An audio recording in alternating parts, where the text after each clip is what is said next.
At this point, I am building up the jaw and the chin. The JMac clay is a very excellent clay to use. And remember, I bought like 50 pounds of this and I've been using it ever since. I still have plenty of it. The one thing I do need to tell you guys is that you should keep this clay nice and clean because you don't want to get debris in it. And when you start doing a lot of castings, and if you're going to do a direct casting, you might get like plaster on it, so sometimes it's not worth reusing because you don't want to like have anything mixed up.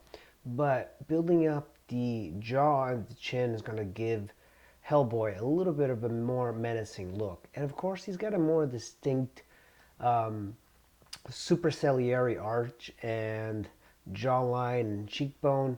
And most of the time I'm doing like realistic portraits of people, and I'm not used to the cartoon style, which is very exaggerated. One of the things I notice is that the chin boss, which is like that front part of the chin, comes out further past the lips. And normally it's in humans it's pretty much flat, parallel to the chin and the lips, and most of the time people have the lips that extend past the chin.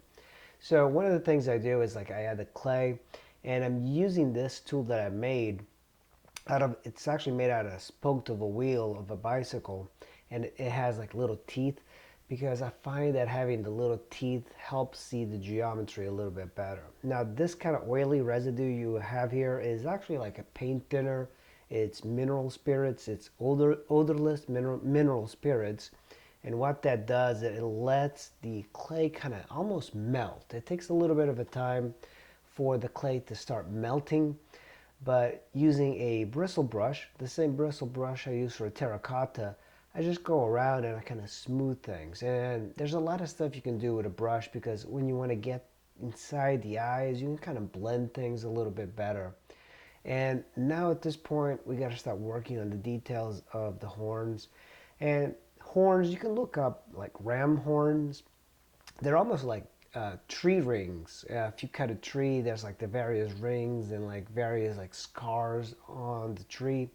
And I was kind of looking up some reference. It's very difficult to find, but I would rather look up ram's horns if they have like cuts in them, because that's a little bit more realistic. So I am trying to figure out how to make it realistic because I don't have enough reference. But at this point, I just want to like have some sort of variety. And the horns are this very sharp type of geometric shapes, as opposed to the head that's like rounder.